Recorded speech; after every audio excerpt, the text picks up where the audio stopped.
Alors aujourd'hui, je vous parle d'un livre jeunesse. On parle de Les mystères de Laurence et Sarah. Alors c'est avec un sous-titre La légende du château hanté. Alors c'est de Mélissa Lafrenière des éditions JCL. Un livre super intéressant. Elle en a d'autres. Si je me trompe pas, c'est 2 ou 3 c'est toujours le titre là, Les mystères de Laurence et Sarah, mais c'est des situations différentes. Dans celui-ci, ce qui est intéressant, elles s'en vont avec la tante d'une des 2 filles. Elles s'en vont dans un château qui, selon les légendes, pardon, la légende, il serait hanté. Et Laurence, elle se surnomme mystériologue. Sa tante, elle est archéologue. Donc, elle parle, tout ce qui est ossement, elle analyse ça. Et Laurence, elle voudrait faire carrière mais elle se nomme mystérologue. Elle invente un nom. Et dans ce livre-là, ils s'en vont justement dans un château qui est censé être hanté. Et c'est super intéressant. Dans les autres tomes, les 2 jeunes filles finissent toujours par se retrouver en problème. C'est pas nécessairement parce qu'elles vont contre un règlement, là, ça n'a pas rapport, mais elles se font kidnapper ou elles se ramassent prisonnières quelque part. Fait que là, c'est sûr qu'au début de ce tome-là, sa mère, elle veut pas la laisser partir. Bref, elle réussit à la convaincre et elles vont y aller. Et je peux vous dire que les choses tournent rapidement au désastre. Euh, Premièrement, pratiquement toutes les nuits de Laurence sont très très bizarres. Il y a tout le temps quelque chose. Il y a quelqu'un qui va sortir de son garde-robe. Moi, je peux vous dire que jamais j'aurais retourné dans la chambre. Premièrement, j'aurais même pas fini ma nuit là. Et je serais pas retournée la nuit d'après non plus. Mais pour vrai, les personnages sont plus courageuses que moi. Il y a une certaine nuit, elle se réveille, il fait extrêmement froid. Une autre nuit, il fait extrêmement chaud.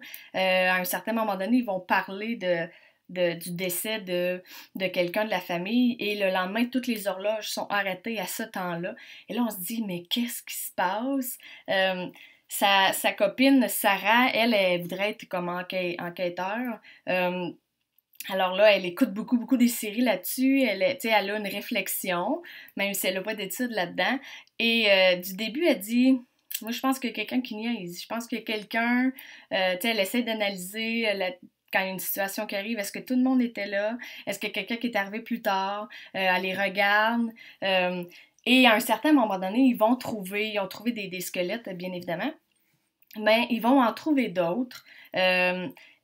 Qui, quand il essaie d'analyser un pourcentage, là, je me souviens pas, là, ça tombe bien, je tombe sur la page, du carbone 14. Ça, ce que je trouve intéressant dans ces livres-là, c'est qu'il y a tout le temps une partie historique qui nous apprend quelque chose. Ça, je trouve ça super le fun.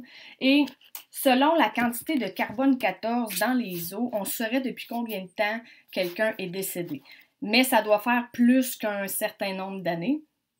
Et là, ils vont découvrir des squelettes dans le mur avec des briques dans leur bouche. Déjà ça, ils veulent savoir qu'est-ce qui s'est passé, pourquoi ils ont des briques. Et quand ils vont essayer d'analyser, ça fonctionne pas. Et là, ce que ça veut dire, c'est ça fait pas si longtemps que ça qu'ils sont morts. Alors, ils vont faire venir un enquêteur qui est spécialiste dans les ossements. Et là, tout déboule. Là, tout déboule. Et là, il y a du monde. J'ai comme peur de trop vous en dire, mais malgré que la tante avait promis qu'elles allaient être en sécurité, tout ce que je peux vous dire, elles ne seront pas en sécurité, mais elles sont très courageuses, sincèrement, et je peux vous dire que dans cela, j'ai eu un petit peu peur parce que la tante ne pouvait pas venir les secourir ou les sauver. Je vous laisse découvrir qu'est-ce qui se passe. Alors, les mystères de Laurence et Sarah, la légende du château hanté, je vous dis, il y en a d'autres super intéressants. Manquez pas ça et nous, on se revoit pour une autre chronique. Bye tout le monde!